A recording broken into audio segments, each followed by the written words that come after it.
ल साथीहरू, आज हामी अर्को काम गर्न जाँदैछु हैन। त्यो कामको लागि सबैभन्दा पहिला यसमा हेर्नु होला है। अब यहाँनिरको बिएम छैन हाम्रो।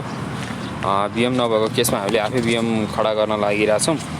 त्यसको लागि स्क्रिनमा देखाए जस्तै स्मार्ट एन्टी जिपिएसमा जाने हैन। मैले अब एन्टी जिपिएसमा गइसकेपछि के छ भने जिपिएस अन गरेको छ, त्यसको कारणले स्काई क्लियर स्काईको कारणले गर्दा मेरो यहाँ कोअर्डिनेट देखायो है। अब मैले यहाँबाट देखाउन मिलेन। अब यहाँबाट मैले यसरी टिएसको तलपट्टि राख्दाखेरि एउटा कोअर्डिनेट यो आयो हैन। मेरोमा देखिरहनु भएको छ स्टिङ अर्थिङ। त्यो स्टिङ अर्थिङ चाहिँ मैले स्क्रिनसट लिएर म यहाँ राख्छु है। त्यसपछि यो मेरो चाहिँ के एक्ट गर्छ भने यसले चाहिँ मेरो टोटलाइजेसन बसेको फर्स्ट पोइन्ट रूपमा एक्ट गर्छ है।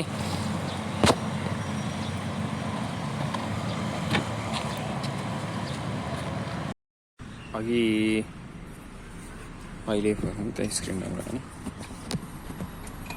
अघि मैले देखाएको पोइन्ट चाहिँ मैले ह्यान्डी जिपिएसबाट राखेर भुइँमा राखेको यो ठाउँमा राखेको लगभग यही ठाउँमा राख्दाखेरि चाहिँ अहिलेको कोअर्डिनेट मैले जुन देखाएँ त्यो आउँछ। यसमा सेन्टरिङ गर्न जरुरी छैन, त्यही पनि गरेको ठिक छ। अब यसपछि म अर्को ठाउँको कोअर्डिनेटहरू चाहिँ निकाल्छु है त ह्यान्डी जिपिएसबाट। ल हाम्रो त्यहाँनेरि सेटअप गर्दै हुनुहुन्छ सर्भरले हैन। अब त्यहाँबाट अलिकति केही डिस्टेन्स छ, 20-25 मिटर एटलिस्ट पनि डिस्टेन्समा आएर मैले एउटा पोइन्ट यहाँ यसरी राखेर यसलाई गरेर यो चाहिँ हाम्रो ब्याक साइड गर्ने। यसमा इररै हुन्छ है, त्यसको एडजस्टमेन्ट पछि गर्नुपर्छ। अनि यसलाई यति मार्क गरेपछि यसमा हामी प्रिजमा राख्छौँ। अब यसको कोअर्डिनेट चाहिँ म स्क्रिन रेकर्ड गरेर तपाईँलाई देखाउँछु है त। अब स्क्रिन रेकर्डमा गएपछि जिपिएस अन हुनु पऱ्यो। जिपिएस अन भइसकेपछि एन्टी जिपिएसमा फेरि गएपछि एकछिन लोड गर्नु टाइम लाग्छ होला है। लोड भइसक्यो होइन। म टक्क अहिले देखाएको पोइन्ट नजिक गरेर राखेपछि यो कोअर्डिनेट देखायो। यो कोअर्डिनेटको पनि म स्क्रिनसट लिएर राख्छु। त्यसपछि भिडियो क्लोज गरेर म चाहिँ अब टिएसमा कसरी इन्ट्री गर्ने भने देखाउँछु है त। अहिले हामी के गर्दैछौँ भने यसलाई त्यही मैले फर्स्ट पोइन्टमा चाहिँ रेड मार्क यहाँबाट देखिन्छ कि हल्का देखिन्छ होइन, लेजर पोइन्ट। त्यहाँ गएर टिल्टहरू मिलाउँदैछौँ, त्यसो सेन्टरिङ गरेर। अब यसमा अभियसली इररै हुन्छ होइन, अनि त्यति एकुरेट त लिनु पर्दैन, किनभने यसैमा बेस भएर हामी दुईवटा अर्को पोइन्टहरू छोड्छौँ। त्यसै कारणले यसमा त्यति एकुरेट सेन्टरिङ गरिरहनु त पर्दैन, त्यही पनि गरेको राम्रो। यसरी अब भयो। अब त्यसपछि प्रथम बिस्तारै सबलाई सिकाउनु पऱ्यो नि त। अब हाम्रो सबैभन्दा पहिला फङ्सनमा यस फङ्सनमा गइसकेपछि मजाले हेर्नु होला। यस फङ्सनमा गइसकेपछि यो अप्सनमा है, यो अप्सनमा भनेको यो चाहिँ स्टेसन भन्ने अप्सनमा जानु। त्यसपछि रेक्टेङ्गुलर कोअर्डिनेटमा जानु। त्यसपछि अब इन्स्ट्रुमेन्ट हाइट हाल्नु पऱ्यो है। अब अहिले मैले गर्न लागेको सर्वेमा चाहिँ मलाई के इम्पोर्टेन्ट छ भने स्टेक आउट गर्न लागेन होइन। मलाई के इम्पोर्टेन्ट छ भने आरएल पनि इम्पोर्टेन्ट छ यसको। मैले क्रस सेक्सनहरू बनाउनु पर्ने छ, त्यही भएर यो इम्पोर्टेन्ट छ है। अब यहाँ यसरी हेर्नु, यो क्रस देखाएको छ मेरो होला, त्यहाँसम्म चाहिँ हामीले हाल्नु पऱ्यो। 138.8 जति छ है। 138.8 यसको इन्स्ट्रुमेन्ट हाइट भयो। 2-3 mm के फरक पर्दैन। अब यसमा कति आफै हाल्छ 1.388 होइन त। ओके, इन्टर हानिसकेपछि अब मैले उ गरिनँ है।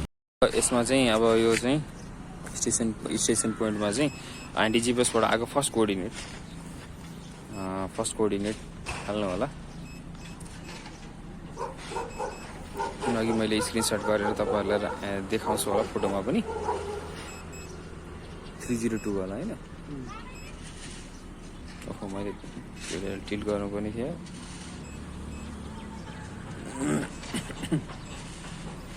यसरी कोअर्डिनेट हालिसकेपछि यसको हाइट पनि हाल्नु होला। त्यो हाइट पनि आएको छ होइन।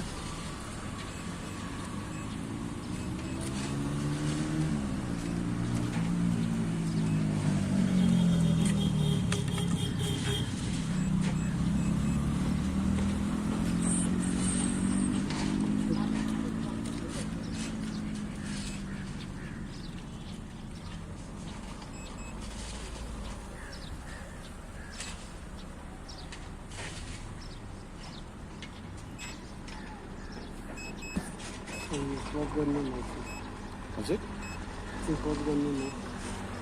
बिग्रेर ए फेरि हामी अलिक मिस्टेक भएछ के अरे अघि अनि फेरि हामीले सुरुदेखि पोइन्ट हाल्दैछौँ फर्स्ट पोइन्ट चाहिँ यो चाहिँ हामी स्टेसनमा गएको पोइन्ट अहिले केमा छिर्नु भएको थियो र ए फेरिदेखि पोइन्ट हाल्दैछौँ हो अहिले झुकेर अर्को पुगेको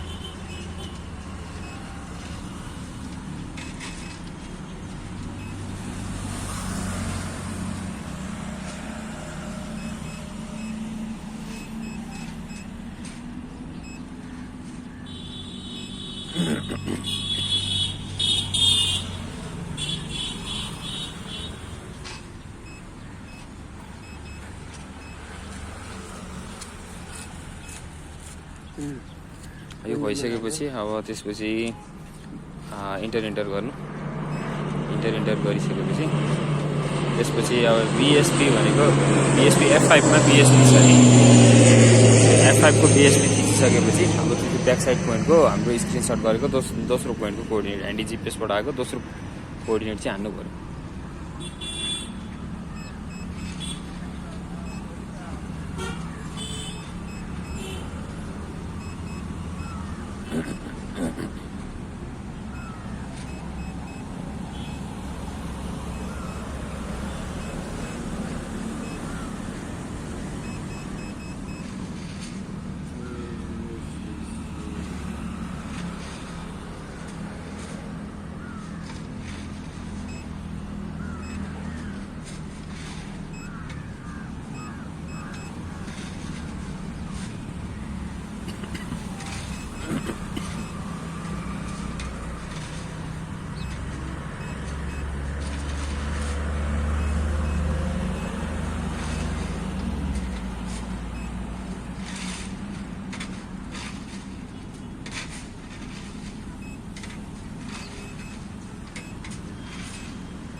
अब इन्टर गरिसकेपछि के गर्नुपर्छ भने त्यहाँ हाम्रो प्रिजमा सेटअप पनि भइसक्यो है त्यो प्रिजमा सेटअप भएको ठाउँमा चाहिँ यहाँबाट मेजर गर्नुपर्छ है त्यहाँ हजुर ठिक छ 150 मा गर्नु न यहाँ कति हाल्नु भएको छ त अघि 150 हाल्नु भएको छ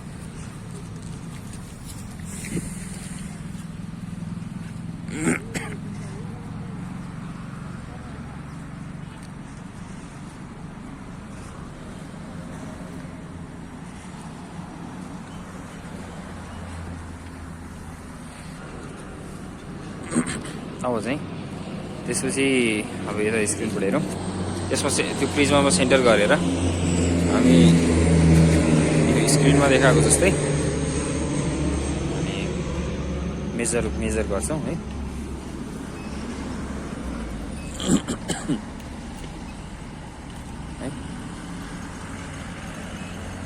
मेजर गरिसकेपछि अब